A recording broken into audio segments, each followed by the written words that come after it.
ಓಂ ಶ್ರೀ ಗುರು ಬಸವಲಿಂಗಾಯ ನಮಃ.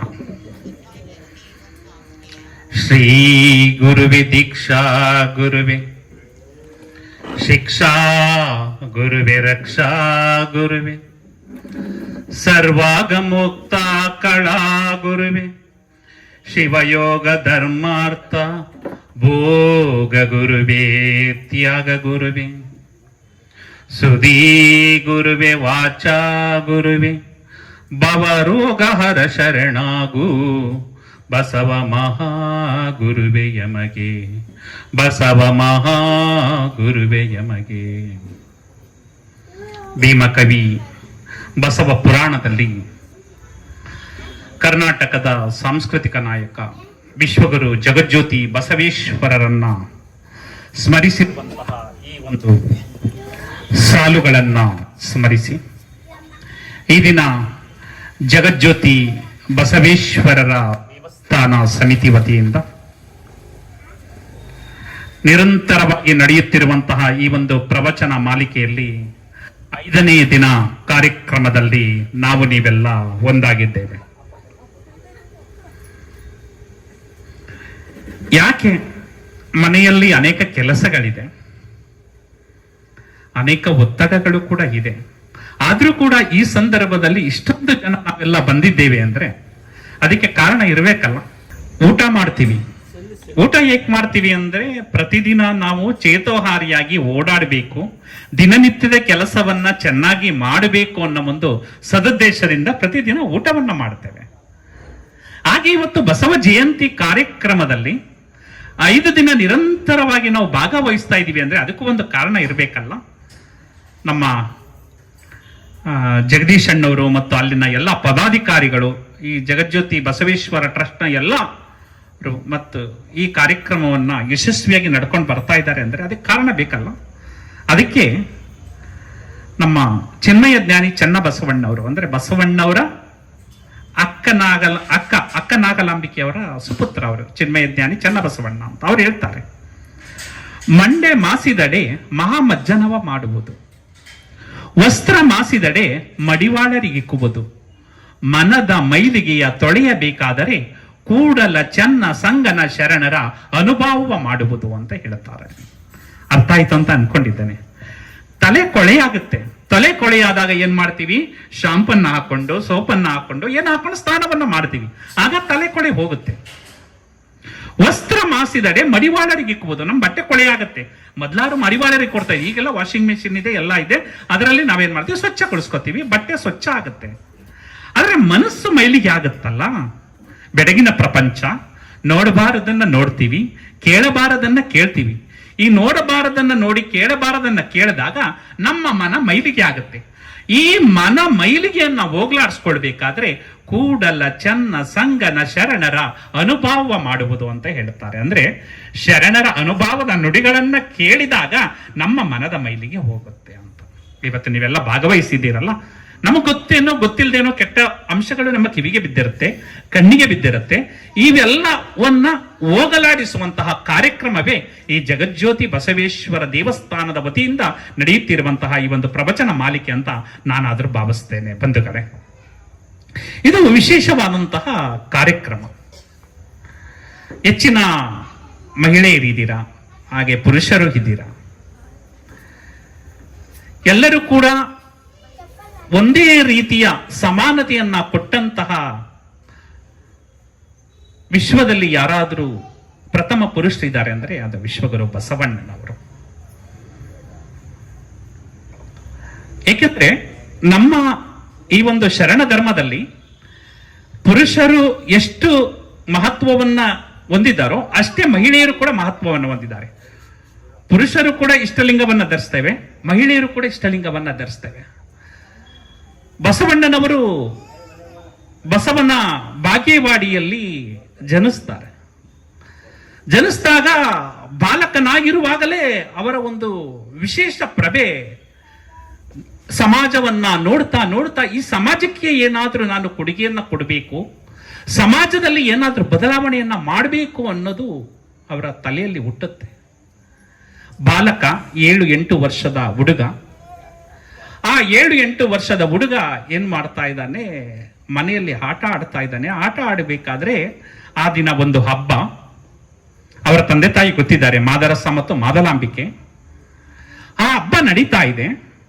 ತಂದೆ ಆ ದೇವರ ಮನೆಯಲ್ಲಿರುವಂತಹ ಎಲ್ಲಾ ದೇವರುಗಳನ್ನ ಸ್ವಚ್ಛಗೊಳಿಸಿ ಅರ್ಚನೆ ಮಾಡಿ ಪೂಜೆಯನ್ನ ಮಾಡ್ತಾ ಇದ್ದಾರೆ.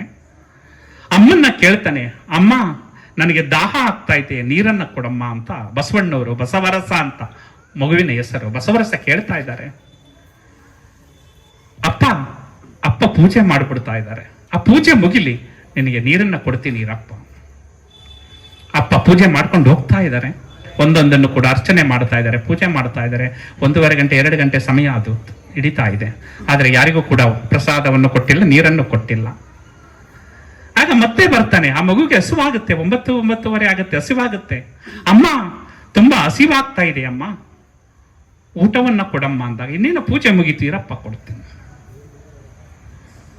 ಆಗ ಅವನು ಹೊರಟು ಬಿಡ್ತಾರೆ. ಬಸವರಸ ಹೋಗಿ ಹೀಗೆ ಒಂದು ಮರದ ಕೆಳಗಡೆ ಒಂದು ಆಟ ಆಡುವಂತಹ ಒಂದು ಗುದ್ದಲಿ, ಸಣ್ಣ ಗುದ್ದಲಿ ಇಟ್ಕೊಂಡಿರ್ತಾರೆ.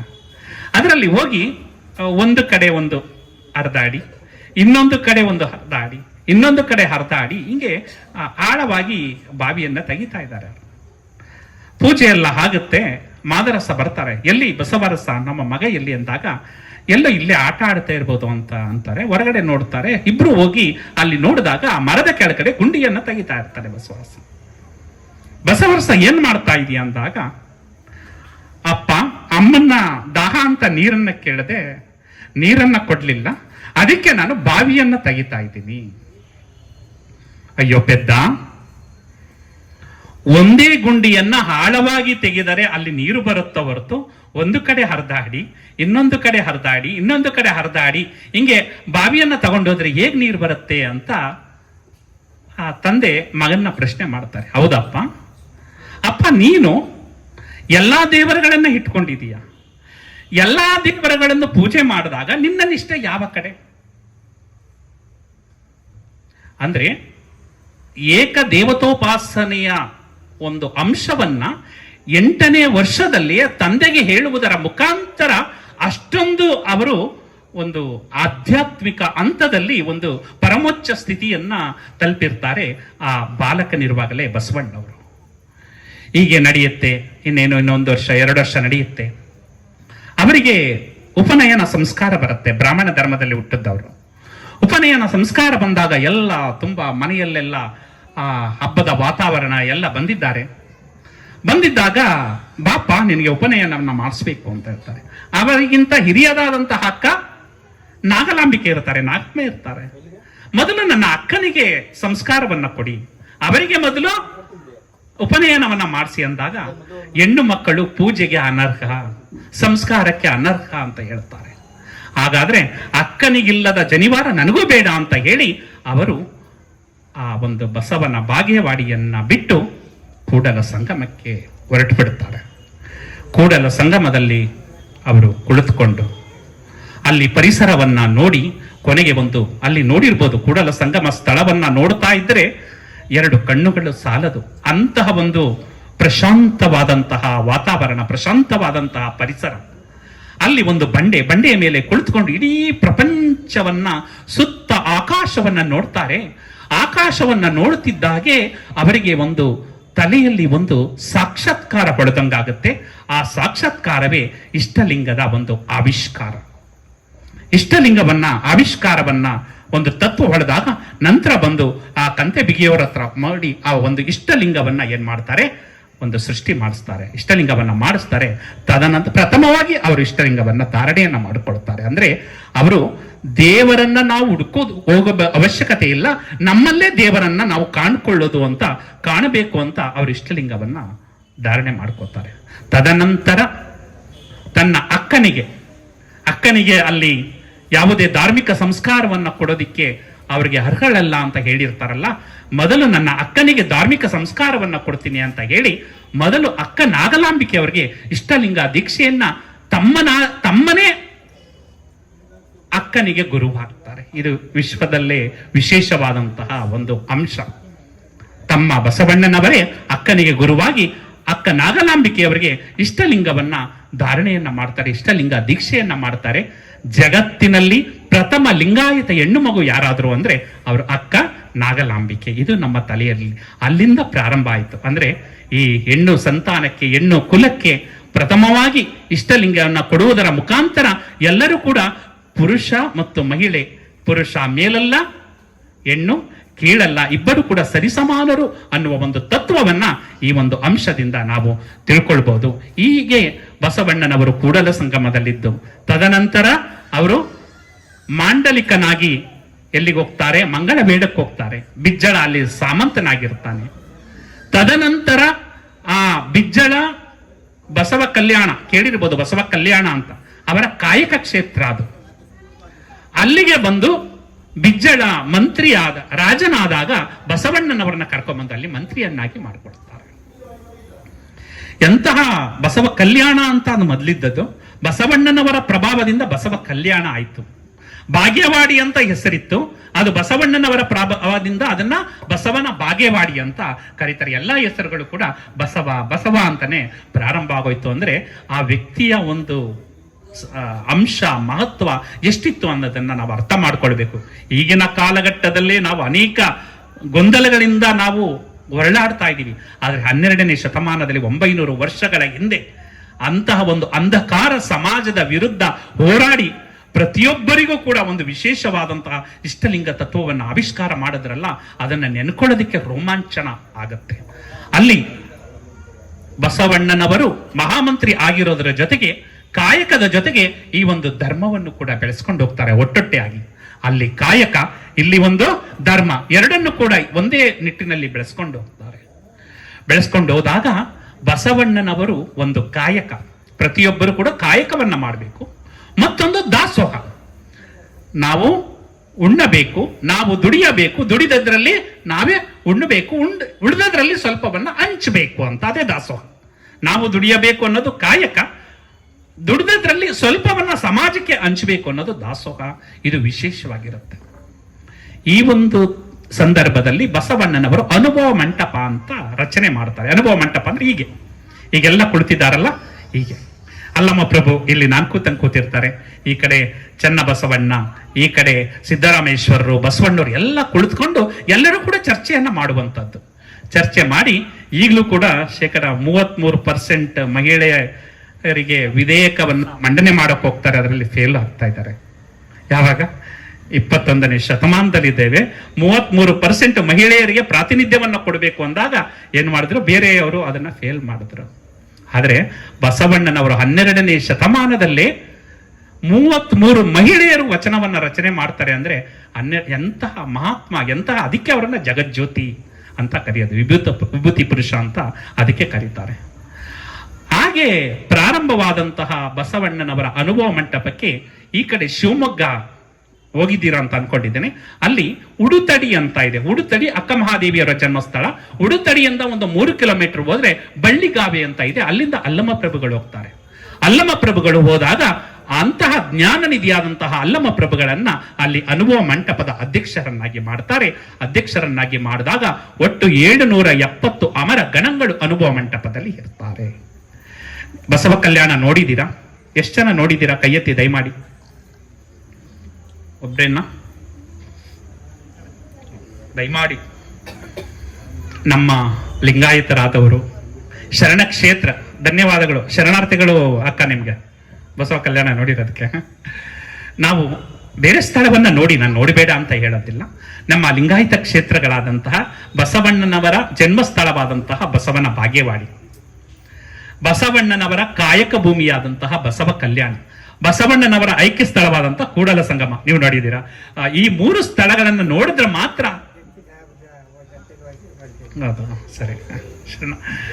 ಅವನ್ 3 ಸ್ಥಳ, ಮುಸ್ಲಿಮರು ಹೇಗೆ ಮೆಕ್ಕವನ್ನ ನೋಡಿ ಬಂದ್ರೆ ಅವರಿಗೆ ಮೋಕ್ಷದ ಪಥ ಅಂತ ಹೇಳ್ತಾರೋ, ಹಂಗೆ ಲಿಂಗಾಯತರಾದವರಿಗೆ ಈ 3 ಸ್ಥಳವನ್ನ ನೋಡಿದ್ರೆ ಮಾತ್ರ ನಮ್ಗೆ ಒಂದು ಪುಣ್ಯ ಮತ್ತೆ ಒಂದು ಮೋಕ್ಷದ ದಾರಿ ಸುಲಭ ಆಗುತ್ತೆ. ದಯಮಾಡಿ ಹೋಗಿ. ಈಗ ಒಳ್ಳೆ ಯೋಜನೆ ಇದೆ, ಯಾವ್ದೋ ಬಸ್ ಇದೆಯಲ್ಲ, ಕರ್ನಾಟಕದಲ್ಲಿ ಎಲ್ಲಿಗೆ ಹೋಗಿ ಸಂಚಾರ ಮಾಡಿದ್ರು ಕೂಡ ಉಚಿತ ಇರುತ್ತೆ. ಈ ಸಂದರ್ಭದಲ್ಲಿ ಮನೆಯವರಿಗೆ ಟಿಕೆಟ್ ಹಾಕಳಿ, ನೀವು ಹೋಗಿ ಬಸವ ಕಲ್ಯಾಣ ನೋಡಿ, ಕೂಡಲ ಸಂಗಮ ನೋಡಿ, ಮತ್ತೆ ಬಸವನ ಬಾಗೇವಾಡಿ, ಇವೆಲ್ಲವನ್ನ ನೋಡಿ ಬನ್ನಿ. ಗೊತ್ತಾಯ್ತಲ್ಲ, ಇನ್ನೆರಡು ವರ್ಷ ಇದೆ, ಇನ್ನೆರಡು ವರ್ಷದಲ್ಲಿ ಎಷ್ಟು ಬೇಕಾದ್ರೂ ಸ್ಥಳಗಳನ್ನ ನೋಡ್ಕೊಳ್ಬಹುದು. ಇದೊಂದು ಭಾಗ್ಯ ಅಂತ ಅನ್ಕೋಬಹುದು. ಆ ರೀತಿ ಬಸವಣ್ಣನವರ ಒಂದು ಅನುಭವ ಮಂಟಪ ಬಸವಣ್ಣವ್ರು ಸ್ಥಾಪಿಸಿದ್ದು, ಅದಕ್ಕೆ ಅಲ್ಲಮ ಪ್ರಭುಗಳು ಅಧ್ಯಕ್ಷರಾಗ್ತಾರೆ. ಮತ್ತೆ ಈ ಕೀರ್ತಿ ವಾರ್ತೆ ಈಗಾದರೂ ನಾನು ಮಾತಾಡ್ತಾ ಇದ್ದೀನಿ, ನಮ್ಮ ಸರ್ ಅಲ್ಲಿ ರೆಕಾರ್ಡಿಂಗ್ ಮಾಡ್ತಾ ಇದ್ದಾರೆ. ಅದನ್ನು ಆನ್ಲೈನ್ ಕೊಟ್ಬಿಟ್ರೆ ನನ್ನ ಉಪನ್ಯಾಸವನ್ನ ಅಮೆರಿಕಾದವ್ರು ನೋಡ್ಬೋದು, ಜಪಾನ್ನವ್ರು ನೋಡ್ಬೋದು, ಈ ಕಡೆ ಆಸ್ಟ್ರೇಲಿಯಾ ನೋಡ್ಬೋದು, ಶ್ರೀಲಂಕಾದವ್ರು ಯಾರು ಬೇಕಾದ್ರೂ ನೋಡ್ಬೋದು. ಆದ್ರೆ 12ನೇ ಶತಮಾನದಲ್ಲಿ ಏನಿತ್ತು? ಮೊಬೈಲ್ ಇಲ್ಲ, ಇಂಟರ್ನೆಟ್ ಇಲ್ಲ, ಟಿವಿ ಇಲ್ಲ, ಏನೂ ಇಲ್ಲ. ಆದ್ರೂ ಬಸವಣ್ಣನವರ ಕೀರ್ತಿ ವಾರ್ತೆ ಎಲ್ಲಿಗೆ ಮುಟ್ಟುತ್ತೋ ಅಂದ್ರೆ ದೇಶ ವಿದೇಶಗಳಿಗೆ ಮುಟ್ಟುತ್ತೆ. ಆಫ್ಘಾನಿಸ್ತಾನ ಅಂತ ಇದೆ, ಅಲ್ಲಿಂದ ಮರುಳ ಶಂಕರ ದೇವರು ಬರ್ತಾರೆ. ಕಾಶ್ಮೀರ ಅಂತ ಇದೆ, ಅದು ಬೇರೆ ದೇಶ ಆಗಿದ್ದಾಗ ಕಾಶ್ಮೀರದಿಂದ ಮೋಳಿಗೆ ಮಾರಯ್ಯ, ಮೋಳಿಗೆ ಮಹಾದೇವಿಯವರು ಬರ್ತಾರೆ. ಈ ಕಡೆ ತಮಿಳುನಾಡು, ಅದು ಕೂಡ ಬೇರೆ ರಾಜ್ಯ, ಆಗ ರಾಜರು ಆಡಳಿತ ಮಾಡ್ತಾ ಇದ್ದು, ಇಲ್ಲಿಂದ ಮಾದಾರ ಚೆನ್ನೈನವರು ಹೋಗ್ತಾರೆ. ಈ ಕಡೆ ಆಂಧ್ರ ಪ್ರದೇಶದಿಂದ ಉರಿಲಿಂಗ ದೇವ, ಉರಿಲಿಂಗ ಪೆದ್ದೆಯವರು ಬರ್ತಾರೆ. ಮಹಾರಾಷ್ಟ್ರದಿಂದ ಸಿದ್ದರಾಮೇಶ್ವರರು ಬರ್ತಾರೆ. ಹಿಂಗೆ ಬಂದು ಆ ಬಸವ ಕಲ್ಯಾಣದಲ್ಲಿ ಎಷ್ಟು ಜನ ನೆಲೆಗೊಳ್ಳುತ್ತಾರೆ ಅಂದ್ರೆ 1,96,000 ಜನರು. ಬಸವಣ್ಣವ್ರು ಯಾರನ್ನು ಬನ್ನಿ ಅಂತ ಹೇಳಲಿಲ್ಲ, ಆದ್ರೆ ಬಂದವ್ರನ್ನ ಯಾರನ್ನು ಕೂಡ ಯಾಕೆ ಬಂದ್ರಿ ಅಂತ ಕೇಳಲಿಲ್ಲ, ಯಾಕೆ ಹೋಗಿ ಅಂತಾನು ಹೇಳಲಿಲ್ಲ. ಎಲ್ಲ ಬಂದು ಕುಳಿತುಕೊಳ್ತಾ ಇದ್ರು. ಈಗ ನಾವು ಪ್ರತಿಯೊಬ್ಬರಿಗೂ 2 ಸಲ ಫೋನ್ ಮಾಡ್ಬೇಕು, ಬನ್ನಿ ಉಪನ್ಯಾಸ ಸ್ಟಾರ್ಟ್ ಆಯ್ತು, ಬನ್ನಿ ಉಪನ್ಯಾಸ ಸ್ಟಾರ್ಟ್ ಆಯ್ತು ಅಂತ 2 ಸಲ 3 ಸಲ ಫೋನ್ ಮಾಡೋದು. ಸ್ಟಾರ್ಟ್ ಆಯ್ತಾ, ಬಂದ್ರ ನೋಡಿ, ಅವರು ಬಂದ್ರ, ಉಪನ್ಯಾಸ ಸ್ಟಾರ್ಟ್ ಮಾಡಿದ್ರ, ಆ ರೀತಿ ಬರ್ತಿದ್ದೋ. ಆದ್ರೆ ಆ ಸಂದರ್ಭದಲ್ಲಿ ಪ್ರತಿ 1,96,000 ಜನ ಬಸವ ಕಲ್ಯಾಣದಲ್ಲಿ ಬಂದು ನೆಲೆಗೊಳ್ಳುತ್ತಾರೆ. ಅನುಭವ ಮಂಟಪದಲ್ಲಿ ಚರ್ಚೆಯಲ್ಲಿ ಕುಳಿತುಕೊಳ್ತಾ ಇರ್ತಾರೆ. ಈಗ ಅನುಭವ ಮಂಟಪ ಆಗ್ತಾ ಇದೆ, ಇನ್ನೊಂದು ವರ್ಷ ಆಗ್ಬೋದು. 770 ಅಮರಗಣಗಳು ಇದ್ದ ದ್ಯೋತಕವಾಗಿ ಒಂದೊಂದು ಕಂಬ, 770 ಕಂಬಗಳನ್ನ ರಚನೆ ಮಾಡ್ತಾ ಇದ್ದಾರೆ. ಒಂದೊಂದು ಕಂಬದಲ್ಲಿ ಆ ಶರಣರ ಹೆಸರು, ಮತ್ತೆ ಅವರ ಒಂದು 220 ವಚನಕಾರರ ವಚನ ಸಿಕ್ಕಿದೆ, ಅವರ ಒಂದು ವಚನ, ಇಷ್ಟನ್ನ ಕೊಡ್ತಾ ಇದ್ದಾರೆ. ಇನ್ನೊಂದು ವರ್ಷ ಆದ್ಮೇಲೆ ಆ ಬಸವ ಕಲ್ಯಾಣವನ್ನು ನೋಡೋದಕ್ಕೆ 2 ಕಣ್ಣು ಸಾಲದು. ದಯಮಾಡಿ ಹೋಗಿ ಆ ಅನುಭವ ಮಂಟಪವನ್ನು ದರ್ಶನ ಮಾಡ್ಕೊಂಡು ಬಂದ್ರೆ ವಿಶೇಷ ಆಗುತ್ತೆ. ಜವರೇಗೌಡರು ಕೇಳಿದ್ದೀರಾ, ತುಂಬಾ ಮಹತ್ವ ಸಾಹಿತಿಗಳು. ಅವರು ಬಸವಣ್ಣವರು ಇದ್ದಂತಹ ಅರಿವಿನ ಮನೆಗೆ ಹೋಗ್ಬಿಡ್ತಾರೆ. ಅರಿವಿನ ಮನೆಗೆ ಹೋದ ತಕ್ಷಣ ಜೊತೆಯಲ್ಲಿ 2-3 ಜನ ಕರ್ಕೊಂಡೋಗಿರ್ತಾರೆ. ಹೋದ ತಕ್ಷಣ ಜವರೇಗೌಡರು ಸಾಷ್ಟಾಂಗ ನಮಸ್ಕಾರ ಮಾಡ್ಬಿಡ್ತಾರೆ. ಸಾಷ್ಟಾಂಗ ನಮಸ್ಕಾರ ಅಂದ್ರೆ ಇಡೀ ದೇಹವೇ ಏನಾಗೋದು, ನೆಲಕ್ಕೆ ಸ್ಪರ್ಶ ಮಾಡುವಂಥದ್ದು. ಬಟ್ ನಮ್ ಲಿಂಗಾಯತರು ಮಾಡಲ್ಲ ಸಾಷ್ಟಾಂಗ ನಮಸ್ಕಾರ, ನಾವು ಲಿಂಗಾಯತರು ಮಾಡುವಾಗಿಲ್ಲ. ಯಾಕೆ? ಇಷ್ಟಲಿಂಗ ಇದೆ ಅಂತ. ಇಷ್ಟಲಿಂಗ ಎಲ್ಲಿಗೆ ತತ್ವಾಗಬಾರ್ದು, ನೆಲಕ್ಕೆ ಸ್ಪರ್ಶ ಆಗ್ಬಾರ್ದು ಅಂತ ನಾವು ಸಾಷ್ಟಾಂಗ ನಮಸ್ಕಾರ ಮಾಡಲ್ಲ. ಜವರೇಗೌಡರು ಮಾಡ್ಬಿಟ್ರಂತೆ. ಜವರೇಗೌಡರು ಏನ್ ಮಾಡ್ತಾ ಇದ್ದೀರಿ ಅಂದಾಗ, ಶರಣರು ತಿರುಗಾಡಿದಂತಹ ಸ್ಥಳ ಕಣಪ್ಪ, ಶರಣರ ನೆಲೆಗೊಂಡಿದ್ದಂತಹ ಸ್ಥಳ ಕಣಪ್ಪ, ಆ ಮಣ್ಣಿನ ಕಣಕಣಗಳು ನನ್ನ ದೇಹಕ್ಕೆ, ನನ್ನ ಮೈಗೆ ಸ್ಪರ್ಶ ಆದಾಗ ನಾನು ಪಾವನನಾಗ್ಬಿಡ್ತಾ ಇದ್ದೀನಿ ಅಂದ್ರಂತೆ ಆ ದೇಜವರೇಗೌಡರು. ಅಂತಹ ಒಂದು ಸ್ಥಳವೇ ಬಸವ ಕಲ್ಯಾಣ.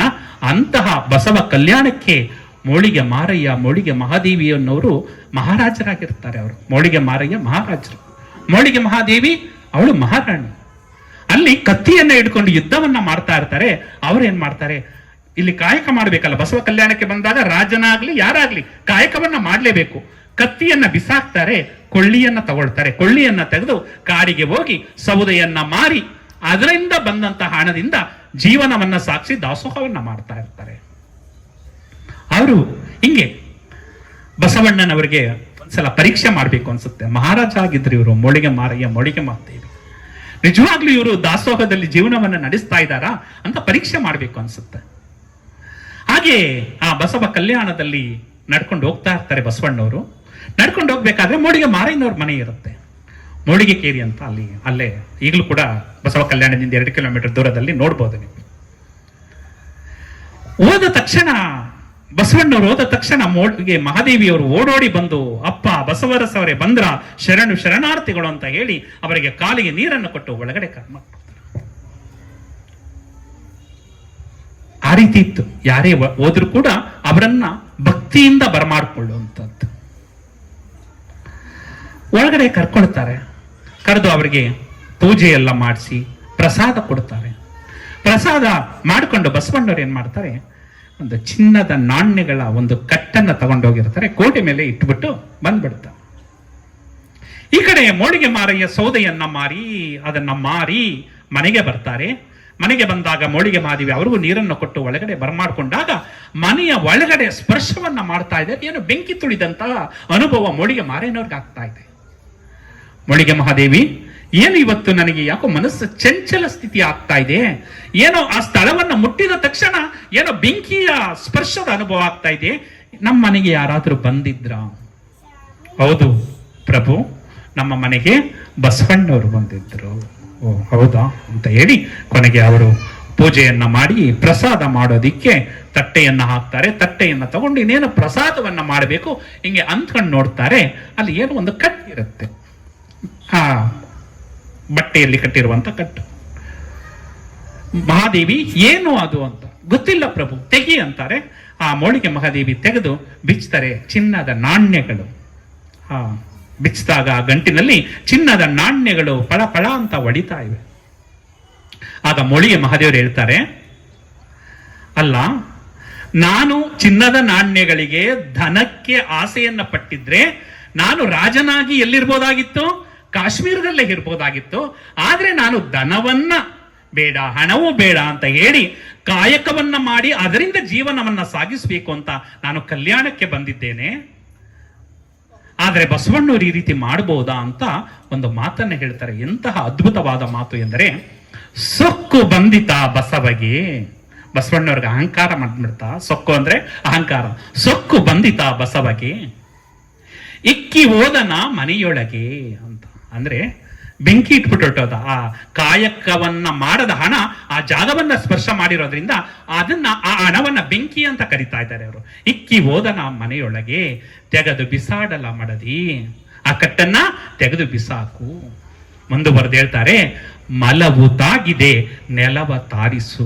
ಮಲ ಅಂದ್ರೆ ಏಸಿಗೆ ಸ್ಪರ್ಶ ಆಗಿದೆ, ಅಂದ್ರೆ ಕಾಯಕ ಮಾಡದ ಹಣ ನಮ್ಮ ಜಾಗವನ್ನ ಸ್ಪರ್ಶ ಮಾಡಿರೋದ್ರಿಂದ ಅಲ್ಲಿ ಮಲವ ತಾಗಿದೆ, ನೆಲವ ತಾರಿಸು ಅಂದ್ರೆ ಸಗಣಿಯನ್ನ ಹಾಕಿ ಈ ನೆಲವನ್ನ ತಾರಿಸು ಅಂತ ಹೇಳ್ತಾರೆ.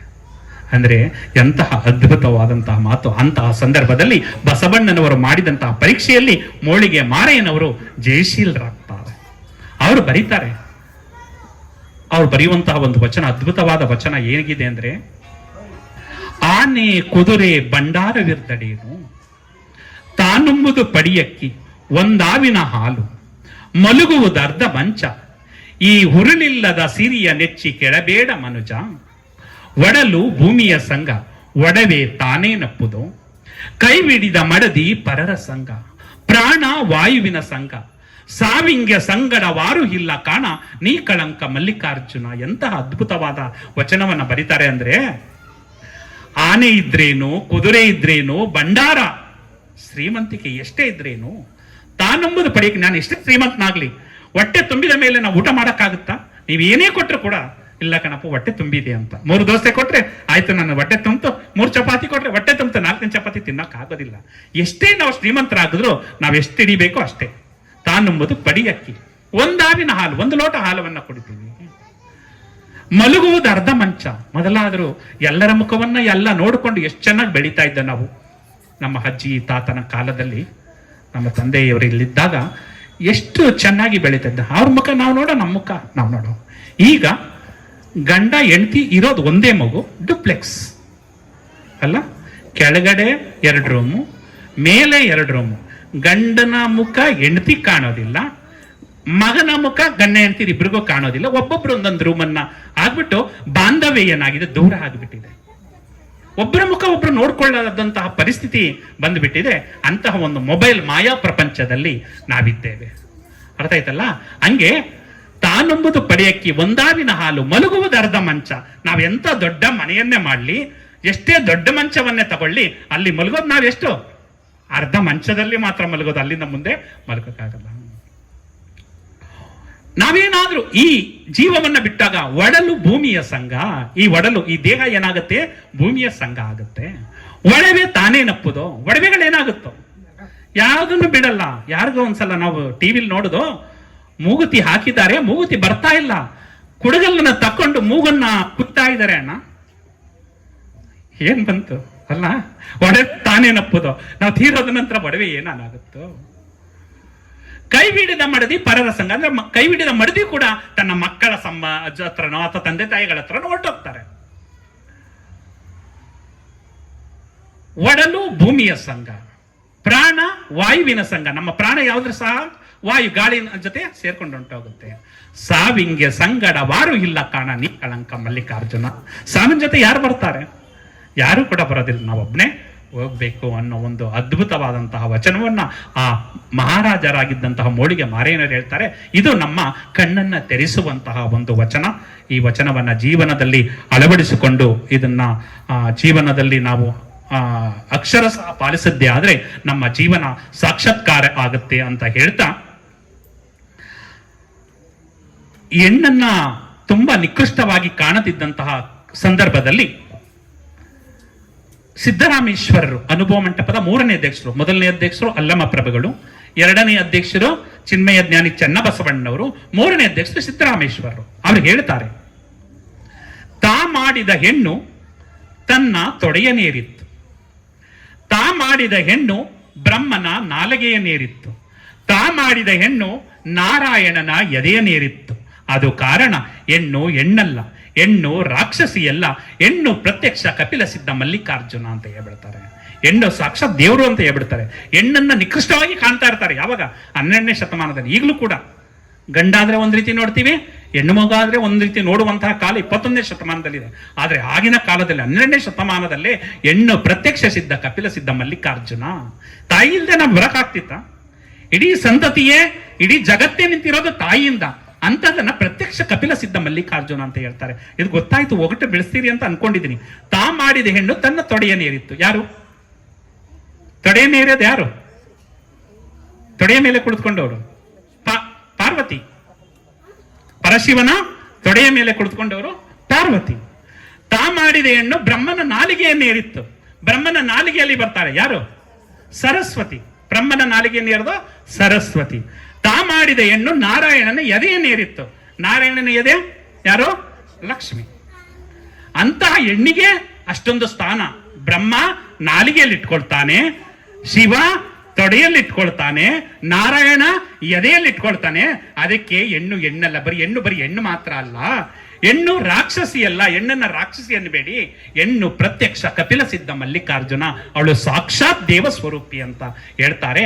ಅಂತಹ ಒಂದು ಗೌರವವನ್ನು ಕೊಟ್ಟದ್ದು 12ನೇ ಶತಮಾನ. ಅದಕ್ಕೆ ಕಾರಣರಾದವರೇ ನಮ್ಮ ಜಗಜ್ಯೋತಿ ಬಸವೇಶ್ವರರು. ಅಂತಹ ಬಸವ ಜಯಂತಿ ಕಾರ್ಯಕ್ರಮವನ್ನ ಈ ಒಂದು ಐತಿಹಾಸಿಕ ಪಟ್ಟಣ ಶ್ರೀರಂಗಪಟ್ಟಣ ಅಂದ ತಕ್ಷಣ ಆ ಮಣ್ಣು ಕೂಡ ಒಂದು ವಿಶೇಷವಾದಂತಹ ಮಣ್ಣು.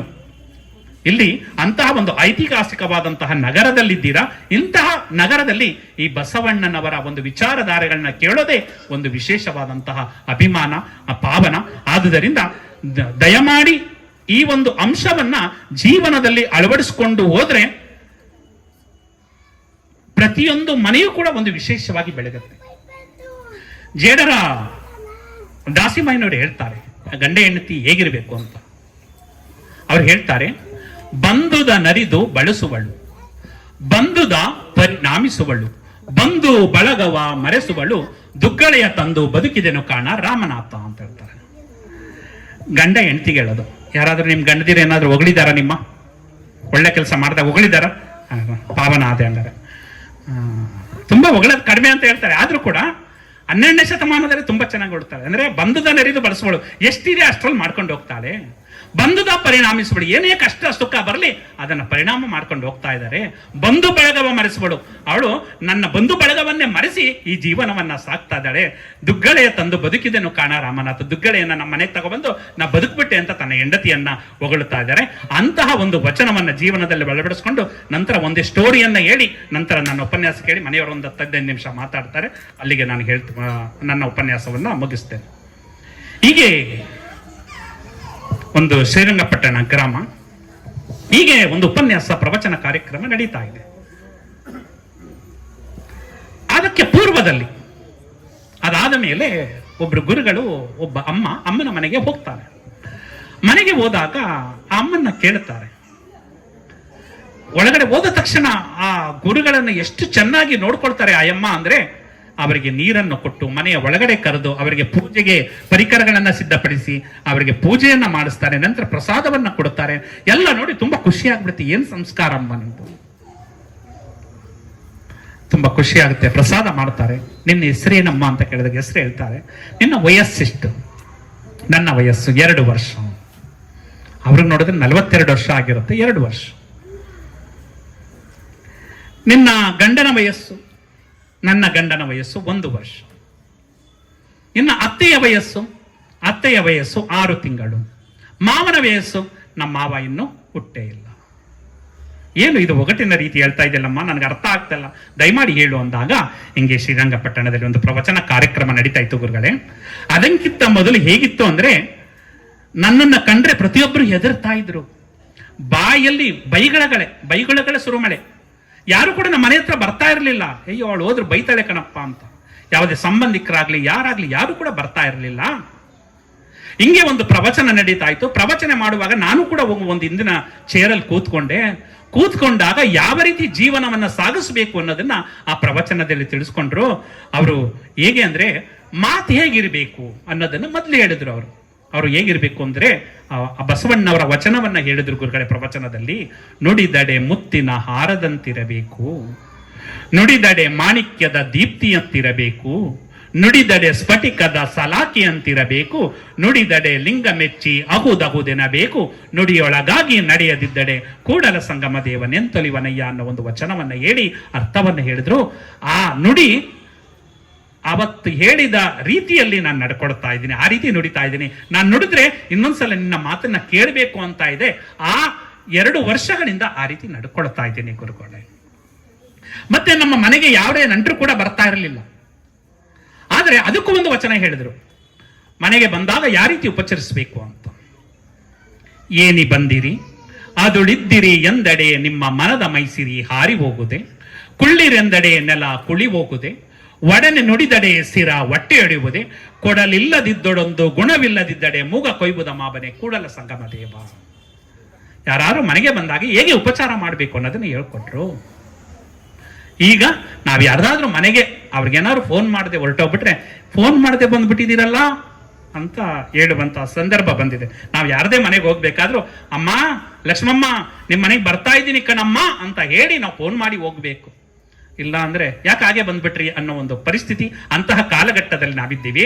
ಆದ್ರೆ ಅವ್ರು ಹೇಳ್ತಾರೆ, ಏನಿ ಬಂದಿರಿ ಅದು ಯಾರೇ ಮನೆಗೆ ಬರಲಿ, ಏನಿ ಬಂದಿರಿ ಹದುಳಿದ್ದಿರಿ ಅಂದರೆ ನಿಮ್ಮ ಮನದ ಮೈಸಿರಿ ಹಾರಿ ಹೋಗುದೆ, ನಿಮ್ಮ ಮನಸ್ಸಿನಲ್ಲಿರುವಂತಹ ಶ್ರೀಮಂತಿಕೆ ಏನಾರು ಹಾರೋಗುತ್ತಾ, ಕುಳ್ಳಿರೆಂದಡೆ ನೆಲ ಕುಳಿ ಬಂದಿದ್ದೀರಲ್ಲ ಕೂತ್ಕೊಳ್ಳಿ ಅಂದಾಗ ನಿಮ್ ನೆಲೆ ಏನಾದ್ರು ತೂತ್ ಬೀಳುತ್ತಾ, ಒಡನೆ ನುಡಿದಡೆ ಸಿರ ಹೊಟ್ಟೆ ಹಿಡಿಯುವುದೇ, ಅವ್ರ ಜೊತೆ ಮಾತಾಡಿದ್ರೆ ನಿಮ್ಮ ಹೊಟ್ಟೆ ಒಡೆದೋಗುತ್ತಾ, ಕೊಡಲಿಲ್ಲದಿದ್ದಡೊಂದು ಗುಣವಿಲ್ಲದಿದ್ದಡೆ ಮೂಗ ಕೊಯ್ಬುದ ಮಾಬನೆ ಕೂಡಲ ಸಂಗಮ ದೇವ. ನೀವೇನು ಕೊಡಬೇಡಿ ಕಣಪ್ಪ, ಕೊಡದೇ ಇದ್ರು ಕೂಡ ಪರವಾಗಿಲ್ಲ, ಅವ್ರ ಜೊತೆ ಮಾತಾಡ್ಲಿಲ್ಲ ಅಂದ್ರೆ ನಿಮ್ಮ ಮೂಗ ಕೊಯ್ದೆ ಬಿಡುತ್ತಾನೆ ಕೂಡಲ ಸಂಗಮ ದೇವ ಅಂತ ಹೇಳ್ತಾರೆ. ಅವತ್ತಿನಿಂದ ನೀವು ಬಂದವರಿಗೆ ಬೆಲ್ಲ ಕೊಡದೆ ಹೋದ್ರೂ ಪರವಾಗಿಲ್ಲ, ಬೆಲ್ಲದಂತಹ ಮಾತುಗಳನ್ನ ಆಡಿ ಅಂತ ಹೇಳಿದಾಗ ಅವತ್ತಿನಿಂದ ಪ್ರತಿಯೊಬ್ಬರನ್ನು ಕೂಡ ನಾನು ಉಪಚಾರವನ್ನ ಮಾಡಿ ಆ ರೀತಿ ನಾವು ಒಳಗಡೆ ಕರಿತಾ ಇದ್ದೇನೆ. ಪ್ರತಿಯೊಬ್ಬರು ಕೂಡ ನನ್ನನ್ನ ತುಂಬಾ ಆತ್ಮದ ಶ್ರೀಮಂತಿಕೆಯಿಂದ ನೋಡ್ತಾ ಇದ್ದಾರೆ ಅಂತ ಹೇಳಿ ಅವಾಗಲಿಂದ ಅವಳು ಆ ಒಂದು ಜೀವನವನ್ನ ನಡೆಸ್ಕೊಂಡು ಬರ್ತಾ ಇದ್ದಾರೆ. 2 ವರ್ಷದಿಂದ ನಾನು ಈ ವಚನಗಳನ್ನ ಜೀವನದಲ್ಲಿ ಅಳವಡಿಸ್ಕೊಂಡು ಅದೇ ರೀತಿ ನಡೀತಾ ಇರೋದ್ರಿಂದ ನನ್ನ ವಯಸ್ಸು 2 ವರ್ಷ. ನನ್ನ ಗಂಡನ್ನ ಸರಿ ಮಾಡಿಸ್ಬೇಕಾದ್ರೆ 1 ವರ್ಷ ಹಿಡಿತು. ನನ್ನ ಗಂಡ 1 ವರ್ಷದಿಂದ ಸರಿಯಾಗಿರೋದ್ರಿಂದ ನನ್ನ ಗಂಡನ ವಯಸ್ಸು 1 ವರ್ಷ. ನಮ್ಮ ಅತ್ತೆಯನ್ನ ಸರಿ ಮಾಡೋದಿಕ್ಕೆ 1.5 ವರ್ಷ ಹಿಡಿತು. 1.5 ವರ್ಷದಿಂದ ಸರಿ ಮಾಡಿದ ಮೇಲೆ ಈ 6 ತಿಂಗಳಿಂದ ನಮ್ಮ ಅತ್ತೆ ಸರಿಯಾಗಿರೋದ್ರಿಂದ ನಮ್ಮ ಅತ್ತೆಯ ವಯಸ್ಸು 6 ತಿಂಗಳು. ನಮ್ಮ ಮಾವನ್ನ ಇನ್ನು ಸರಿ ಮಾಡಕ್ಕಾಗಿಲ್ಲ, ಅದರಿಂದ ಅವರಿನ್ನೂ ಹುಟ್ಟೇ ಇಲ್ಲ. ಎಂತಹ ಅದ್ಭುತವಾದ ಮಾತು ಅಲ್ವಾ? ಆದುದರಿಂದ ನಾವು ಸಂಸ್ಕಾರವನ್ನ ರೂಢಿಸಿಕೊಂಡು ಒಳ್ಳೆಯವರಾಗಿ, ಇಲ್ಲಿ ಏನಲ್ಲ, ತುಂಬಾ ಸರಳವಾದಂತಹ ಧರ್ಮ ಯಾವುದು? ಈ ಒಂದು ಶರಣ ಧರ್ಮ ತುಂಬಾ ಸರಳವಾದದ್ದು. ಯಾವುದೇ ಒಂದು ವೈಭವೀಕರಣ ಇಲ್ಲ. ನೀವು ಇಷ್ಟಲಿಂಗ ಪೂಜೆ ಮಾಡಬೇಕು, ಇಷ್ಟಲಿಂಗ ಪೂಜೆ ಮಾಡೋದಕ್ಕೆ ನಿಮ್ಗೆ ಹೂವು ಬೇಕಾಗಿಲ್ಲ, ಗಂಧದ ಕಡ್ಡಿನೂ ಬೇಕಾಗಿಲ್ಲ, ಕರ್ಪೂರನೂ ಬೇಕಾಗಿಲ್ಲ. ಬರೀ ನೀರು, ವಿಭೂತಿ, ಇಷ್ಟಲಿಂಗ ಇವು 3 ಇದ್ರೆ ನೀವು ಶಿವಯೋಗವನ್ನ ಮಾಡುವಂತಹ ಪರಿಸ್ಥಿತಿಗೆ ತಲುಪ್ತೀರ. ಮನೆಯಲ್ಲಿ ಒಂದು ವಿಶೇಷವಾದ ಜಾಗ ಇರಬೇಕು, ಇಷ್ಟಲಿಂಗವನ್ನ ಇಟ್ಕೊಳ್ಳಿ.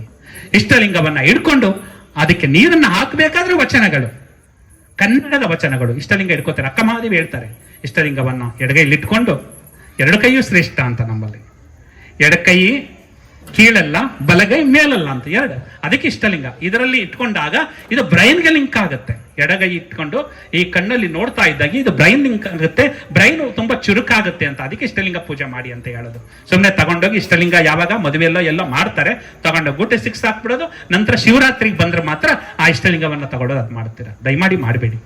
ನೀವೇನು ಬೇಕಾಗಿಲ್ಲ, 2 ನಿಮಿಷ ಟೈಮ್ ಕೊಡಿ. ಸಮಯ ಇದ್ರೆ ಅರ್ಧ ಗಂಟೆ ಮಾಡಿ, ಇನ್ನು ನಿಮಗೆ ಒಂದು ರೀತಿಯ ಶಿವಯೋಗದ ಹಂತಕ್ಕೆ ತಲುಪ್ತೀರಾ. ಇಷ್ಟಲಿಂಗವನ್ನ ಇಟ್ಕೊಳ್ಳಿ, ನೀರನ್ನು ಹಾಕ್ತೀರಿ. ನೀರು ಹಾಕಬೇಕಾದ್ರೆ ಒಂದು ವಚನ: ಸಜ್ಜನೆಯಾಗಿ ಮಜ್ಜನಕ್ಕೆರುವೆ, ಶಾಂತಳಾಗಿ ಪೂಜೆ ಮಾಡುವೆ, ಸಮರತಿಯಿಂದ ನಿಮ್ಮ ಹಾಡುವೆ, ಚನ್ನ ಮಲ್ಲಿಕಾರ್ಜುನಿಯ ನಿಮ್ಮ ನಗಲದ ಪೂಜೆ ಅನುವಾಯಿತನಿಗೆ ಅಂತ ಅದನ್ನ ಹೇಳ್ತಾ ಹೇಳ್ತಾ ನೀರನ್ನ ಹಾಕಿ. ಜೊತೆಗೆ ಆ ನೀರು ಹಾಕ್ಬೇಕಾದ್ರೆ ಬಸವ ಬಸವ ಅಂತ ಹೇಳಿ. ಬಸವ ಅಂದ್ರೆ ಅವ್ರು ಹೇಳ್ತಾರೆ, ಮರಿವಾಳ ಮಾಚಿದೇವರು, ಎತ್ತೆತ್ತ ನೋಡಿದಡೆ ಹತ್ತತ್ತ ಬಸವನೆಂಬ ಬಳ್ಳಿ, ಎತ್ತಿ ನೋಡಿದಡೆ ಲಿಂಗವೆಂಬ ಗೊಂಚಲು, ಒತ್ತಿ ಹಿಂಡಿದಡೆ ಭಕ್ತಿ ಎಂಬ ರಸವಯ್ಯ, ಆಯತ ಬಸವಣ್ಣನಿಂದ ಸ್ವಾಯತ ಬಸವಣ್ಣನಿಂದ ಸನ್ನಿಹಿತವು ಬಸವಣ್ಣನಿಂದ, ಗುರು ಬಸವಣ್ಣನಿಂದ ಲಿಂಗ ಬಸವಣ್ಣನಿಂದ ಜಂಗಮ ಬಸವಣ್ಣನಿಂದ ಪಾದೋದಕ ಬಸವಣ್ಣನಿಂದ ಪ್ರಸಾದ ಬಸವಣ್ಣನಿಂದ, ಅತ್ತ ಬಲ್ಲಡೆ ನೀವು ಕೇಳಿರೆ ಇತ್ತ ಬಲ್ಲಡೆ ನೀವು ಕೇಳಿರೆ, ಬಸವ ಬಸವ ಬಸವ ಎಂದು ಮಜ್ಜನ ಕೆರೆಯದವನ ಭಕ್ತಿ ಶೂನ್ಯ ಕಾಣ ಕಲಿದೇವರ ದೇವ ಅಂತ ಹೇಳ್ತಾರೆ. ಅಂದ್ರೆ ಇದನ್ನ ಇಟ್ಕೊಂಡು, ಇಷ್ಟಲಿಂಗವನ್ನ ಇಟ್ಕೊಂಡು ಬಸವ ಬಸವ ಬಸವ ಎಂದು ಮಜ್ಜನ ಅಂದ್ರೆ ನೀರು, ಮಜ್ಜನ ಆ ನೀರನ್ನ ಹಾಕ್ಲಿಲ್ಲ ಅಂದ್ರೆ ಅವನ ಭಕ್ತಿನೇ ಶೂನ್ಯ ಅಂತ ಹೇಳ್ಬಿಡ್ತಾರೆ. ಆದುದರಿಂದ ನಾವು ಇಷ್ಟಲಿಂಗವನ್ನ ಇಟ್ಕೊಂಡು ನೀವು ಏನ್ ಹೇಳಿದ್ರು ಪರವಾಗಿಲ್ಲ, ನಿಮ್ಗೆ ಬರೀ 3 ಅಕ್ಷರ ಬಸವ ಬಸವ ಬಸವ ಅಂತ ಇಷ್ಟಲಿಂಗವನ್ನ ಹಾಕ್ತಾ ಇದ್ರೆ ನಿಮ್ಮ ಆತ್ಮದ ಕಾಂತಿ, ನಿಮ್ಮ ಕಣ್ಣಿನ ಕಾಂತಿ ಹೆಚ್ಚಾಗುತ್ತೆ. ಶಿವಕುಮಾರ ಸ್ವಾಮೀಜಿಗಳು ಯಾಕೆ 100 ವರ್ಷಕ್ಕಿಂತ ಮೇಲೆ ಬದುಕಿದ್ರು ಅಂದ್ರೆ ಅವರು ಇಷ್ಟಲಿಂಗ ಪೂಜೆಯನ್ನ ಬೆಳಿಗ್ಗೆ ಎದ್ದ ತಕ್ಷಣ ಮಾಡ್ತಾ ಇದ್ರು. 100 ವರ್ಷ ಆದ್ರೂ ಕೂಡ, 112 ವರ್ಷ ಆದ್ರೂ ಕೂಡ ಕನ್ನಡಕವನ್ನ ಧರಿಸ್ತಾ ಇರಲಿಲ್ಲ. ಆ ಕಣ್ಣಿನ ಕಾಂತಿ ಹೆಚ್ಚಾಗ್ತಾ ಇತ್ತು. ಯಾಕಂದ್ರೆ ಇಷ್ಟಲಿಂಗ ಕಪ್ಪು ವರ್ಣ, ಆ ಕಪ್ಪು ವರ್ಣ ನೋಡ್ತಾ ನೋಡ್ತಾ ನಮ್ಮ ಕಣ್ಣಿನ ಕಾಂತಿ ಕೂಡ ಹೆಚ್ಚಾಗತ್ತೆ. ಆದುದರಿಂದ ದಯಮಾಡಿ ಇಷ್ಟಲಿಂಗವನ್ನ ಕೊಟ್ಟಿದ್ದಾರೆ ವಿಶ್ವಗುರು ಬಸವಣ್ಣವರು. ಮೊದಲ ಲಿಂಗಾಯತ ಹೆಣ್ಣು ಮಗಳು ಯಾರು? ಅಕ್ಕ ನಾಗಲಾಂಬಿಕೆ ಮಾಡಿದ್ದಾರೆ. ಇಂತಹ ಒಂದು ಸಂತಾನವನ್ನು ಸೃಷ್ಟಿ ಮಾಡಿದ್ದಾರೆ. ನೀವೆಲ್ಲ ಬೆಳಿಗ್ಗೆ ಎದ್ದ ತಕ್ಷಣ ನೀವು ನಿಮ್ಮ ಮನೆಯವರು ಯಾವಾಗ ಸಮಯ ಆಗುತ್ತೆ, ಸಮಯ ಇದ್ರೆ ಒಟ್ಟಾರೆ ಮಾಡಿ, ಸಮಯ ಇಲ್ಲ ಅಂದ್ರೆ ಒಬ್ಬೊಬ್ಬರಾಗಿ ಆದ್ರೂ 2 ನಿಮಿಷ ಆ ಇಷ್ಟಲಿಂಗವನ್ನ ಪೂಜೆಯನ್ನ ಮಾಡಿ, ಇಷ್ಟಲಿಂಗವಾದ ಯೋಗವನ್ನ ಮಾಡಿ ಅಂತ ಮನವಿ ಮಾಡಿಕೊಳ್ತಾ, ಕೊನೆಯದಾಗಿ ಗಂಡ ಹೆಂಡತಿಯ ಸಂಬಂಧ ಹೇಗಿರಬೇಕು ಅನ್ನೋದನ್ನ ಒಂದು ಕವಿತೆಯನ್ನ ಹೇಳಿ ನನ್ನ ಈ ಒಂದು ಉಪನ್ಯಾಸಕ್ಕೆ ವಿರಾಮವನ್ನು ಹೇಳ್ತೇನೆ. 80 ವರ್ಷದ ವೃದ್ಧೆ, 90 ವರ್ಷದ ವೃದ್ಧ, ಇಬ್ಬರ ಜೀವನವೂ ಕೂಡ ತುಂಬಾ ಯಶಸ್ವಿಯಾಗಿದೆ. ಯಾಕಂದ್ರೆ ಆ ರೀತಿ ಅರ್ಥಕೊಂಡು ಅವರು ಬಾಳ್ತಾರೆ. ಆ 90 ವರ್ಷದ ವೃದ್ಧನನ್ನ ಕುರಿತು 80 ವರ್ಷದ ವೃದ್ಧೆ ಹೇಳ್ತಾ ಇದ್ದಾರೆ, ಈ ದಾಂಪತ್ಯ ಯಾನದಲ್ಲಿ ಎನ್ನ ಕೈ ಪಿಡಿದವರು, ಹಿಡಿದ ಕೈ ಬಿಡದವರು, ನೀವಲ್ಲವೇ ನನ್ನ ದೊರೆ ನೀವಲ್ಲವೇ, ಹಬ್ಬಗಳು ಬಂದಾಗ ಹೊಸ ಪಂಚೆ ನಿಮಗಿರಲಿ ಇರದಿರಲಿ, ನಾ ಹಳೆ ಸೀರೆ ಹುಟ್ಟಾಗ ಬಿಟ್ಟು ಬಿಡು ಎಂದವರು, ಸಾಕು ಬಿಡು ಎಂದವರು, ಹೊಸ ಸೀರೆ ಕೊಟ್ಟವರು, ಮಲ್ಲಿಗೆಯ ನಿತ್ತವರು, ನೀವಲ್ಲವೇ ನನ್ನ ದೊರೆ ನೀವಲ್ಲವೇ, ಮತ್ತೆ ನಾ ತವರೂರ ಹೊರಟಾಗ ಬಾಗಿಲ ಬಳಿ ಬಂದವರು, ಬೇಗ ಬಾ ಎಂದವರು, ನೀವಲ್ಲವೇ ನನ್ನ ದೊರೆ ನೀವಲ್ಲವೇ. ಎಂತ ಅಟ್ಯಾಚ್ಮೆಂಟ್ ನೋಡಿ, ಬಾಗಿಲ ಬಳಿ ನಿಂತ್ಕೊಂಡು ಬೇಗ ಬಂದ್ಬಿಡು ಅಂತ ಹೇಳ್ತಾರೆ. ಈಗೆಲ್ಲ ಪಾರ್ಟಿ ಮಾಡ್ತಾರೆ ಅಲ್ಲ, ಅಪ್ಪನ ಮನೆಗೆ ಹೋಗ್ತೀನಿ ಅಂದ್ರೆ ಇನ್ನೂ 1-2 ದಿನ ಇರು, 3 ದಿನ ಇರು, 4 ದಿನ ಇರು, 1 ವಾರ ಇರು ಅಂತ ಪಾರ್ಟಿ ಮಾಡೋದು ರೀಲ್ಸ್ ಅಲ್ಲೆಲ್ಲ ನೋಡಿರ್ತೀವಿ. ಆದ್ರೆ ಈಗ ಅವ್ರು ಹಂಗಲ್ಲ. ಏನೋ ಮತ್ತೆ ನಾ ತವರೂರ ಹೊರಟಾಗ ಬಾಗಿಲ ಬಳಿ ಬಂದವರು, ಬೇಗ ಬಾ ಎಂದವರು, ನೀವಲ್ಲವೇ ನನ್ನ ದೊರೆ ನೀವಲ್ಲವೇ. ಮತ್ತೆ ತವರು ಮನೆಗೆ ಹೊರಟೋಗ್ಬಿಟ್ಟಿದ್ದಾಳೆ. ಮತ್ತೆ ಫೋನುಗಳ ಮಾಡುತ್ತ ಮನೆಯೊಳಗೆ ನೀನಿಲ್ಲ, ಬಳೆಗಳ ಸದ್ದಿಲ್ಲ, ಬಾಯಿಗೆ ರುಚಿ ಇಲ್ಲ, ಬೇಗನೆ ಬರುವೆಯಲ್ಲ ಎಂದವರು, ನೀವಲ್ಲವೇ ನನ್ನ ದೊರೆ ನೀವಲ್ಲವೇ. ಎಂತಹ ಹೃದಯ ಸ್ಪರ್ಶಿ ಮಾತು. ಅದಕ್ಕೆ ಆ 90 ವರ್ಷದ ವೃದ್ಧ ಹೇಳ್ತಾರೆ, ಬೇರಿಲ್ಲದೆ ಮರವೆಲ್ಲಿದೆ, ಮರವಿಲ್ಲದೆ ಹೂವೆಲ್ಲಿದೆ, ಹೂವಿಲ್ಲದೆ ಹಣ್ಣೆಲ್ಲಿದೆ, ನೀನಿಲ್ಲದ ಮನೆ ಯಾರಿಗೆ ಬೇಕಾಗಿದೆ. ಎಂತಹ ಹೃದಯ ಸ್ಪರ್ಶಿ ಮಾತು. ಮನೆಯೊಳಗೆ ಬಂದವಳೆ, ಮನೆಯಾಕೆ ಆದವಳೆ, ಮನದೊಳಗೆ ನಿಂದವಳೆ, ನೀನಲ್ಲವೇ ನನ್ನ ರಸಿ ನೀನಲ್ಲವೇ. ಬಡತನವು ಸಿರಿತನವು, ಕಷ್ಟ ನಷ್ಟಗಳಲ್ಲಿ ಎನ್ನ ಜೊತೆ ಬಂದವಳು, ಜೊತೆಯಾಗಿ ನಿಂದವಳು, ನೀನಲ್ಲವೇ ನನ್ನ ರಸಿ ನೀನಲ್ಲವೇ. ಕಷ್ಟ ಬರ್ಲಿ ಸುಖ ಬರ್ಲಿ ನನ್ನ ಜೊತೆ ನಿಂತ್ಕೊಂಡವಳು, ನೀನಲ್ಲವೇ ನನ್ನ ರಸಿ. ಅರಸಿ ಅಂತ ಹೇಳ್ತಾಳೆ, ರಾಣಿ ಅಂತ ಹೇಳ್ತಾ ಇದ್ದಾರೆ. ಅಂದ್ರೆ ರಾಣಿ ಆಗದೆ ಹೋದ್ರು ಆ ಹೃದಯದ ರಾಣಿ ಅವಳು, ಒಡತಿ ಅವಳು. ಕೊನೆಗೆ ಹೇಳುವಂತ ಮಾತುಗಳು ಪ್ರತಿಯೊಬ್ಬರಿಗೂ ಕೂಡ ತುಂಬಾ ಆರ್ಟ್ ಟಚಿಂಗ್ ಅಂತ ಹೇಳ್ತಾರಲ್ಲ, ಹೃದಯ ಸ್ಪರ್ಶಿ ಮಾತುಗಳು. ವೃದ್ಧಾಪ್ಯ ಬಂದಾಗ, ಆರೋಗ್ಯ ಹೋದಾಗ, ಆದಾಯ ಇರದಾಗ, ಹಣವೆಲ್ಲ ಸವೆದಾಗ, ಬಂಧುಗಳು ಬರದಾಗ, ಮಕ್ಕಳು ಮರೆತಾಗ, ನಾ ಒಳಗೆ ಅತ್ತಾಗ, ಬಳಿ ಬಂದು ನಿಂದವಳು, ಮರುಗದಿರಿ ಅಂದವಳು, ಕಣ್ಣೀರ ತಡೆದವಳು, ಯಾರಿರಲಿ ಇರದಿರಲಿ ನಾನಿಲ್ಲವೇ ನಿಮ್ಮ ಜೊತೆ ಎಂದವಳು, ನೀನಲ್ಲವೇ ನನ್ನ ರಸಿ, ನೀನಲ್ಲವೇ. ಇದು ನಮ್ಮ ಶರಣ ಸಂಸ್ಕೃತಿ, ಇದು ನಮ್ಮ ಭಾರತೀಯ ಸಂಸ್ಕೃತಿ. ಅಂದ್ರೆ ಪ್ರತಿಯೊಬ್ಬರನ್ನು ಕೂಡ ಅರಿತು ಬಾಳಿದಾಗ ಆ ಒಂದು ಬದುಕು ಬಂಗಾರವಾಗುತ್ತೆ ಅಂತ ಹೇಳ್ತಾ, ಈ ಒಂದು ಅಂಶವನ್ನ ಅರಿತುಕೊಂಡು ಗಂಡ ಹೆಂಡತಿಯರಿಬ್ರು ಕೂಡ ಒಂದು ವಿಶೇಷವಾಗಿ ಇದೆ. ಯಾಕಂದ್ರೆ ನಾವು ದೇವಲೋಕ, ಸ್ವರ್ಗ, ಅದನ್ನ ಕೆಲವರು ಸತ್ತೋದ ನಂತರ ನಿನಗೆ ಸ್ವರ್ಗ ಹೋಗ್ತೀಯಾ, ಸತ್ತೋದ ನಂತರ ನೀನ್ ನರಕಕ್ಕೆ ಹೋಗ್ತೀಯಾ ಅಂತ ಹೇಳ್ತಾರೆ. ಅದು ಸುಳ್ಳು. ಬಸವಣ್ಣವ್ರು ಹೇಳ್ತಾರೆ, ಇವತ್ತು ನೀವು ಎಲ್ಲಿದ್ದೀರಾ? ಈ ಜಗಜ್ಯೋತಿ ಬಸವೇಶ್ವರ ಒಂದು ಆವರಣದಲ್ಲಿದ್ದೀರಾ, ಒಳ್ಳೆಯ ಮಾತುಗಳನ್ನ ಕೇಳ್ತಾ ಇದ್ದೀರಾ, ಪ್ರವಚನವನ್ನ ನೋಡ್ತಾ ಇದ್ದೀರಾ ಅಂದ್ರೆ ಒಳ್ಳೆಯ ಕ್ಷಣಗಳನ್ನ ಎಲ್ಲಿ ನೋಡ್ತೀರಾ, ಒಳ್ಳೆಯ ಮಾತುಗಳನ್ನ ಎಲ್ಲಿ ಕೇಳ್ತೀರಾ, ಅದೇ ಸ್ವರ್ಗ, ಅದೇ ದೇವಲೋಕ. ಸತ್ತ ನಂತರ ಯಾರು ಕೂಡ ಇಲ್ಲಿ ಬಂದೇಳಿಲ್ಲ.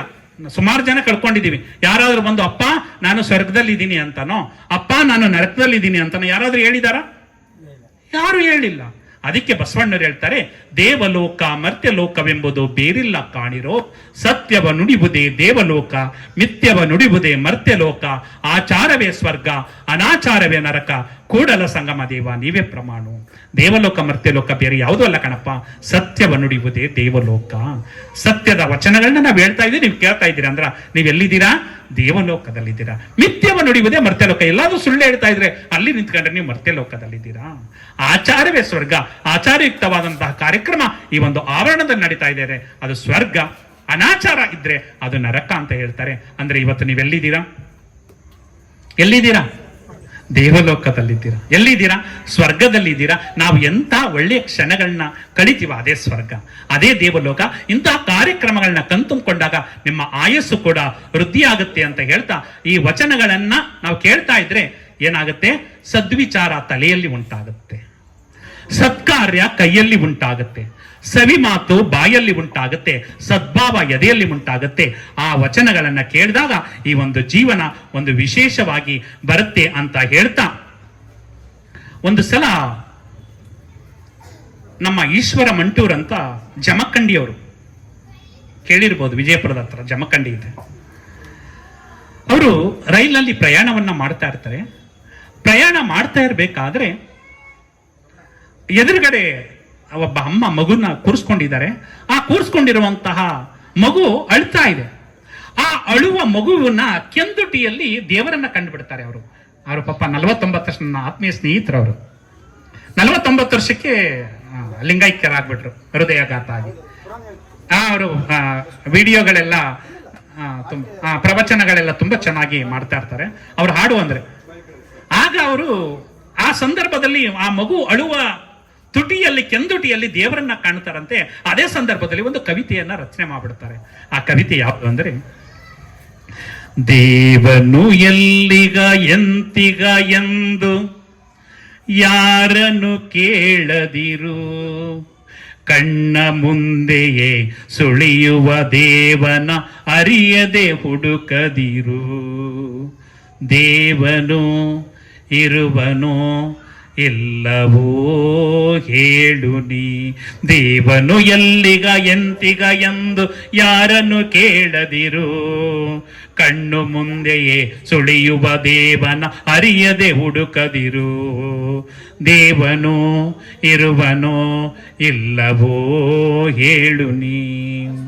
ಅಳುವ ಮಗುವಿನ ಕೆಂದುಟಿಯಲ್ಲಿ ದೇವರು ನಗುತಿಗನು, ಅರಳಿದ ಹೂಗಳ ಸೌಗಂಧದಲ್ಲಿ ಆ ಶಿವ ತುಂಬಿಗನು. ಅರಿವ ನದಿಯಲ್ಲಿ ಸುರಿವ ಮಳೆಯಲ್ಲಿ ದೇವರು ಇರುತಿಗನು, ಥರಥರ ಮರಗಿಡ ಪಕ್ಷಿಗಳಲ್ಲಿ ತಾನೇ ನಿಂತಿಗನು.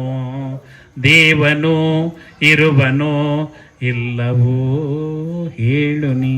ದೇವರೆಲ್ಲಿದೆ? ಸುಳಿದಾಡುವ ಗಾಳಿಯಲ್ಲಿದೆ, ಹರಿಯುವ ನದಿಯಲ್ಲಿ ಇದೆ, ಸುರಿಯುವ ಮಳೆಯಲ್ಲಿ ಇದೆ. ಅಲ್ಲಿ ನಾವು ದೇವರನ್ನ ಕಾಣುವಂತಹ ಒಂದು ಪ್ರಕೃತಿಯ ಆರಾಧನೆಯನ್ನೇ ನಮ್ಮ ಶರಣರು ಕೊಟ್ಟಿದ್ದಾರೆ. ದಯಮಾಡಿ ಪ್ರತಿಯೊಬ್ಬರು ಬೆಳಿಗ್ಗೆ ಎದ್ದಾಗ ಇಷ್ಟಲಿಂಗವನ್ನ ನೋಡ್ತಾ ನೋಡ್ತಾ ನಿಮ್ಮ ಜೀವನವನ್ನ ಪಾವನ ಮಾಡ್ಕೊಳ್ಳಿ ಅಂತ ಹೇಳ್ತಾ, ನೀವೆಲ್ಲ ಬಂದಿದ್ದೀರಾ 5ನೇ ದಿನದ ಪ್ರವಚನ. ಪ್ರತಿಯೊಬ್ಬರ ಬಾಯಲ್ಲೂ ಕೂಡ ಒಂದು ವಚನ ನಲ್ದಾಡಬೇಕು. ನನ್ನ ಜೊತೆ ಧ್ವನಿಗೂಡಿಸ್ತೀರಲ್ಲ ಪ್ರತಿಯೊಬ್ಬರು. ಆ ವಚನ ಹೇಳಿದ್ರೆ ಏನಾಗುತ್ತೆ ಅಂದ್ರೆ, ನೀವು ಏನೇ ಕೆಲಸ, ಯಾವುದೋ ಒಂದು ಕೆಲಸವನ್ನ ಮಾಡಕ್ ಹೋಗ್ತಾ ಇದ್ದೀರಾ ಅಲ್ವಾ, ಹೊಸ್ದಾಗಿ ಮುದ್ದೆ ತೀರಿತಾ ಇದ್ದೀರಾ, ಮುದ್ದೆ ಬರ್ತಾ ಇಲ್ಲ, ಹೊಸ್ದಾಗಿ ಮದುವೆ ಆಗಿರ್ಬೋದು, ಆಗ ಈ ವಚನ ಹೇಳಿ ಚೆನ್ನಾಗಿ ಮುದ್ದೆ ಆಗುತ್ತೆ. ಅಥವಾ ಇನ್ನೊಂದು ಯಾವ್ದೋ ಕೆಲಸ ಮಾಡಕ್ ಹೋಗ್ತಾ ಇದ್ದೀರಾ, ಆ ಕೆಲಸ ಆಗ್ತಾ ಇಲ್ಲ, ಈ ವಚನ ನಾನು ಹೇಳ್ಕೊಡ್ತೀನಲ್ಲ ಅದನ್ನ ಹೇಳಿ ಆ ಒಂದು ಕೆಲಸ ಸರಾಗವಾಗಿ ಹೂವಿತ್ತಿದ ರೀತಿ ಆಗುತ್ತೆ ಅಂತ ಆ ವಚನವನ್ನ ಹೇಳಿ ನನ್ನ ಉಪನ್ಯಾಸಕ್ಕೆ ವಿರಾಮ ಹೇಳ್ತೀನಿ. ಎಲ್ಲ ನನ್ನ ಜೊತೆ ಧ್ವನಿಗೂಡಿಸಿ. ನೀನೊಲಿದಡೆ, ಧ್ವನಿ ಸಾಕಾಗಲ್ಲ, ಐತಿಹಾಸಿಕ ನಗರ, ಧ್ವನಿ ಹೇಗಿರ್ಬೇಕು, ಗಟ್ಟಿಯಾಗಿರ್ಬೇಕು. ನೀನೊಲಿದಡೆ ಕೊರಡು ಕೊನರುವುದಯ್ಯ, ನೀನೊಲಿದಡೆ ಬರಡು ಹಯನಹುದಯ್ಯ, ನೀನೊಲಿದಡೆ ವಿಷವೆಲ್ಲ ಅಮೃತಬಹುದಯ್ಯ, ನೀನೊಲಿದಡೆ ಸಕಲ ಪಡಿ ಪದಾರ್ಥವು ಇದಿರಲ್ಲಿರ್ಪುವು ಕೂಡಲ ಸಂಗಮ ದೇವ. ಎಂತ ವಚನ! ನೀನು ಅವನು ಹೊಲ್ದು ಬಿಟ್ರೆ ಕೊರಡು ಕೊನರು ಬಿಡುತ್ತೆ. ನಮ್ಮ ಮನೆಯಲ್ಲಿ ಒಂದು ಮಲ್ಲಿಗೆ ಗಿಡ ಹಾಕಿದ್ದೆ, ನರ್ಸರಿಲಿ ತಗೊಂಡೋಗಿ, ಎಲ್ಲ ಫುಲ್ ಒಣಗೋಗ್ಬಿಡ್ತಾವ. ಕೊನೆಗೆ ಈ ವಚನವನ್ನ ಹೇಳಿದೆ, ಆಗ 15 ದಿನಕ್ಕೆ ಚಿಗುರ್ತದ. ಅದು ನಾನೇ ಸಾಕ್ಷಿ. ನೀನೊಲಿದಡೆ ಕೊರಡು ಕೊನರುವುದಯ್ಯ, ನೀನೊಲಿದಡೆ ಬರಡು ಹಯನಹುದಯ್ಯ.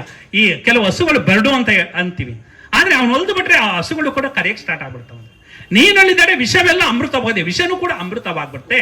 ನೀನೊಲಿದಡೆ ಸಕಲ ಪಡಿ ಪದಾರ್ಥವು ಇದಿರಲ್ಲಿರ್ಪೋ. ನಾವು ಏನ್ ಆ ಪರಮಾತ್ಮ ಹೊಲ್ದು ಬಿಟ್ರೆ ಎಲ್ಲಾ ಪದಾರ್ಥಗಳು ಕೂಡ ಏನು ಈ ಗುರುಜೆ ಕೊಚ್ಚೆ ಈ ಚಿಪ್ಪುಗಳ ಕಾಣ್ಬೋದು ಅಂತ ಹೇಳ್ತಾರ, ಎಲ್ಲ ಎದುರುಗಡೆ ಬಂದ್ಬಿಡುತ್ತೆ.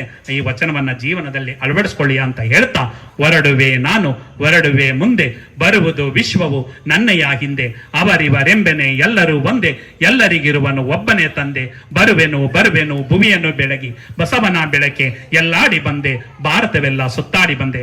ಇವತ್ತು ಬಸವನ ಬೆಳಕು ಶ್ರೀರಂಗಪಟ್ಟಣದ ಈ ಒಂದು ಜಗಜ್ಯೋತಿ ಬಸವೇಶ್ವರ ದೇವಾಲಯದ ಆವರಣದಲ್ಲಿ ಸುಳಿದಾಡ್ತಾ ಇದೆ. ಈ ಬಸವನ ಬೆಳಕಿನ ಮುಖಾಂತರ ನೀವು ಜೀವನವನ್ನ ಸಾಕ್ಷಾತ್ಕಾರ ಮಾಡ್ಕೊಳ್ಳಿ. ಬಸವನ ಬೆಳಗಿನಲ್ಲಿ ಮಿಂದೇಳುವಂತಹ ಪ್ರಜೆಗಳು, ವ್ಯಕ್ತಿಗಳು ನೀವೆಲ್ಲ ಆಗ್ಲಿ ಅಂತ ಹೇಳ್ತಾ, ಮೈಸೂರಿನಿಂದ ಪ್ರತಿ ವರ್ಷ, ಇದು 3 ವರ್ಷದಿಂದ ನನ್ನನ್ನು ನಿರಂತರವಾಗಿ ನಮ್ಮ ಜಗದೀಶ್ ಅಣ್ಣವರು ಕರೆಸ್ತಾ ಇದ್ದಾರೆ. ಇವತ್ತು ಒಂದು ವಚನ ಮಾಂಗಲ್ಯ.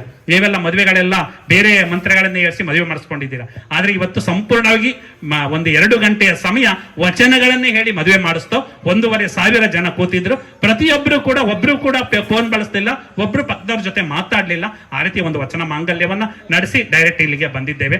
ನಮ್ಮನ್ನ ಶ್ರೀರಂಗಪಟ್ಟಣದಲ್ಲಿ 3 ವರ್ಷದಿಂದ ನಿರಂತರವಾಗಿ ಕರೆಸ್ತಾ ಇರುವಂತಹ ಜಗದೀಶ್ ಅಣ್ಣವರಿಗೆ ಮತ್ತೆ ಆ ಎಲ್ಲ ಪದಾಧಿಕಾರಿಗಳಿಗೆ ಮತ್ತೆ ಜಗಜ್ಯೋತಿ ಬಸವೇಶ್ವರ ಕೃಷ್ಣ ಎಲ್ಲ ಒಂದು ಸಂಸ್ಥಾಪಕರು, ಪದಾಧಿಕಾರಿಗಳಿಗೆ ನನ್ನನ್ನ ಮಾತುಗಳನ್ನ, ಪ್ರವಚನವನ್ನ ಕಷ್ಟಪಟ್ಟು ಕೇಳಿದಿರೋ ಇಷ್ಟಪಟ್ಟು ಕೇಳಿದಿರೋ ಗೊತ್ತಿಲ್ಲ, ಆದ್ರೆ ನಿಮ್ಮ ಮುಖ ನೋಡಿದ್ರೆ ಇಷ್ಟಪಟ್ಟು ಕೇಳಿದ್ದೀರಾ ಅಂತ ಅನ್ಕೊಂಡು ಇಷ್ಟಪಟ್ಟು ಕೇಳಿದಂತಹ ಎಲ್ಲರಿಗೂ ಕೂಡ ಶರಣಾರ್ಥಿಗಳನ್ನ ಅರ್ಪಿಸಿ ನನ್ನ ಒಂದೆರಡು ನುಡಿಗೆ ವಿರಾಮವನ್ನು ಹೇಳ್ತಾ ಇದ್ದೇನೆ. ಜೈ ಬಸವ, ಜೈ ಶರಣ.